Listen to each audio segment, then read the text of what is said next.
बिस्मिल्लाहिर्रहमानिर्रहीम अस्सलाम वालेकुम। How are you students? I hope you'd be fine. हाँ भाई बच्चों, चैप्टर नंबर 12 है हमारे पास एंगल्स। इसके अंदर हम बहुत सारी एंगल्स की प्रॉपर्टीज पढ़ते हुए आ रहे हैं। लेसन नंबर 4 स्टार्ट हो चुका है। क्वेश्चन नंबर 5 के अंदर हमारे पास एक क्वेश्चन के अंदर एंगल्स एट अ पॉइंट बन रहा है, क्योंकि एक पॉइंट पर काफ़ी सारे एंगल्स बन रहे हैं। और ये हम पढ़ चुके हैं कि एक पॉइंट पर जब हमारे पास पूरा सर्कल कंप्लीट हो जाए, ये देखिए यहाँ से स्टार्ट करूँ मैं तो एक एंगल ये, उसके बाद उससे एडजेसेंट ये, उससे एडजेसेंट ये, उसके बाद उससे एडजेसेंट ये और फिर उससे एडजेसेंट ये, तो पूरा सर्कल जहाँ पर कंप्लीट होता है इसको हम कहते हैं angles at a point.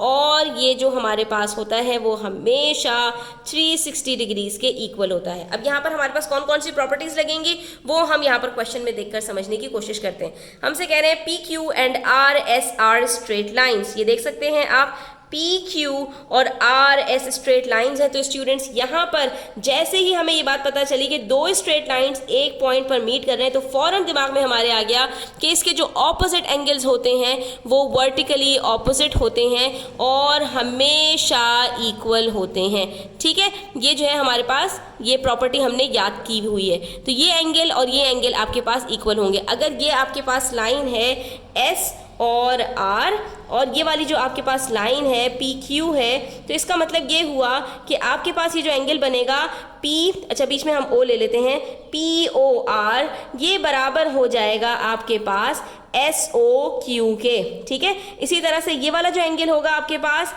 P O S, ये बराबर होगा नीचे वाले एंगल आर ओ क्यू के। हमने फौरन इसको रिकॉल कर लिया जैसे ही हमारे सामने ये वाली बात आई। ठीक है, अब हमसे क्या कह रहे हैं, तीन एंगल्स हमें फाइंड आउट करने, angle T O S, S O Q और पी ओ आर। ठीक है, अब हम एक एक करके जो है इन एंगल्स को फाइंड आउट करने की कोशिश करेंगे।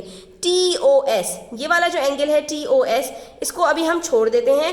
क्यों? क्योंकि ये दो एंगल से मिलकर बन रहा है। ये वाला जो एंगल है हमारे पास पी ओ एस के अंदर इन्होंने एक और लाइन बना दी और इसके बाद इन्होंने इसमें से आधे एंगल का पूछा है कि ये वाला एंगल हमें बता दीजिए। तो हम इसको अभी थोड़ी देर बात करते हैं। सबसे पहले हम यहाँ पर देखते हैं एस ओ क्यू को।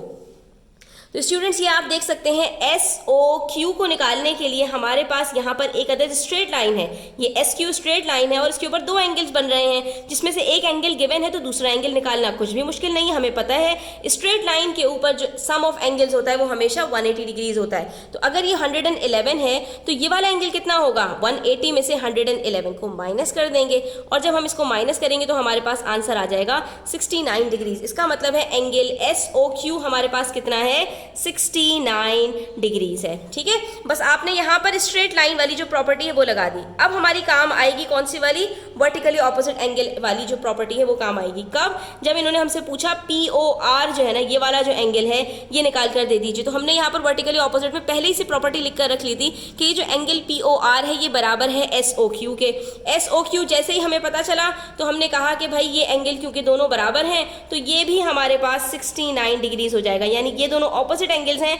अगर ये 69 है तो ये भी 69 होगा। ठीक है, उसके बाद बारी आती है हमारे पास इस वाले एंगल के निकालने की। अब अगर स्टूडेंट्स आप गौर से देखिए तो ये एक स्ट्रेट लाइन है, इसके ऊपर ये दो एंगल्स गिवन है। ठीक है, एक गिवन था और दूसरा हमने निकाल लिया। तीसरा एंगल हम बड़ी आसानी से निकाल सकते हैं। कैसे? कि हम इन दोनों को ऐड करें और इसमें से 180 डिग्रीज में से इसको माइनस कर दें। ठीक है, 180 माइनस 60 आता है हमारे पास 120, 120 में से मजीद 69 को माइनस करें तो हमारे पास आंसर आता है 51। ठीक है, तो एक तो तरीका ये है स्टूडेंट्स कि आप इसको एंगल को लास्ट में कैलकुलेट कर लें। ठीक है, तब भी आपके पास आंसर 51 आएगा। और एक और तरीका भी है स्टूडेंट्स कि आपको पता है कि ये वाला जो एंगल है आर ओ क्यू ये बराबर है, हमने यहाँ पर निकाला हुआ है पी ओ एस के। ठीक है, तो अगर ये 111 है तो इन दोनों का सम भी 111 होगा। तो अगर इन दोनों का सम 111 है और उसमें से एक एंगल 60 डिग्रीज है तो दूसरा कितना होगा, सिंपल है 111 में से 60 को माइनस कर लीजिए, तब भी आप इसको आसानी के साथ कैलकुलेट कर सकते थे। तो एक ही क्वेश्चन के अंदर आप एंगल्स को दो तीन तरीकों से सॉल्व कर सकते हैं।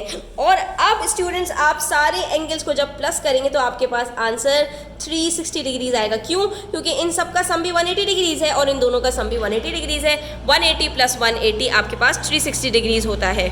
तो ये देखा आपने कि इस तरह से हम आराम से इस क्वेश्चन को सॉल्व कर सकते हैं। सिर्फ हमें दो तीन प्रॉपर्टीज याद होनी चाहिए, एक वर्टिकली ऑपोजिट एंगल्स की, एक एंगल्स एट अ पॉइंट की और तीसरी की sum of angles on a straight line is equals to 180 degrees. ठीक है, ये 2-3 प्रॉपर्टीज आपको याद होंगी तो एंगल्स का क्वेश्चन आप आसानी से सॉल्व कर सकते हैं। इसी तरह क्वेश्चन नंबर 6 है हमारे पास पेज 255 के ऊपर। इसमें हमसे कह रहे हैं P Q R S and T U are straight lines. अब 3 स्ट्रेट लाइन्स हैं। ठीक है, तो इसका मतलब है कि इसके अंदर जो जो स्ट्रेट लाइन्स होंगी उसके ऑपोजिट एंगल्स हमारे पास वर्टिकली ऑपोजिट एंगल्स होंगे। अब हमसे कह रहे हैं find angle A B and C. अब 3 एंगल्स हमें फाइंड आउट करने हैं। ठीक है, तो स्टूडेंट्स हम एक काम करते हैं, यहाँ पर हम पहले ये फाइंड आउट करने की कोशिश करते हैं कि कौन कौन से एंगल्स वर्टिकली ऑपोजिट हैं। तो यहाँ पर सबसे पहले देखिए टी यू और आर एस, ये दोनों जहाँ पर मीट कर रही हैं, तो ये वाला जो एंगल है हमारे पास टी ओ एस और आर ओ यू। ठीक है, हम इसको ओ ले लेते हैं सेंटर को, तो हमारे पास ये आर ओ यू बराबर है टी ओ एस के।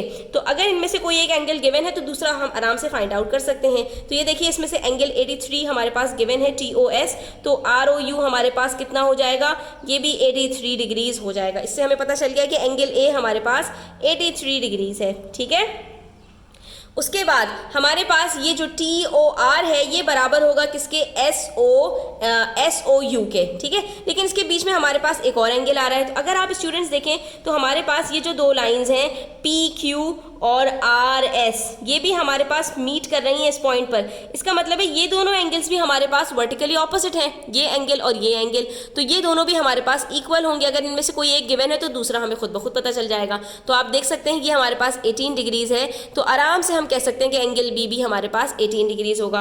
तो ये हमें एंगल बी भी पता चल गया है यहाँ पर। ठीक है, उसके बाद बारी आती है एंगल सी की। तो ये आप देख सकते हैं स्ट्रेट लाइन के ऊपर 3 एंगल्स बन रहे हैं, 2 हमें पता चल गए, एक 83 है दूसरा 18 है। एंगल सी हम आराम से निकाल सकते हैं। कैसे निकालेंगे, 83 और 18 को प्लस कर लीजिए तो आपके पास यहाँ पर आंसर आ जाएगा 101।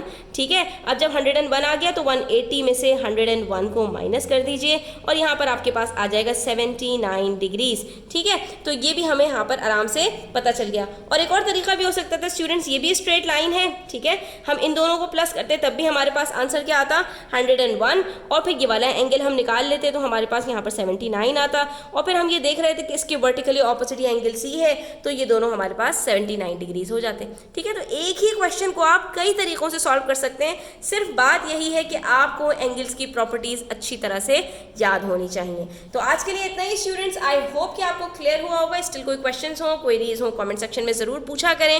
वीडियो अच्छी लगे तो प्लीज़ लाइक कीजिएगा, अपने फ्रेंड्स के साथ शेयर कीजिएगा। चैनल पर नए हैं तो सब्सक्राइब करते जाइएगा। अपना बहुत सारा ख्याल रखिएगा। अल्लाह हाफिज़।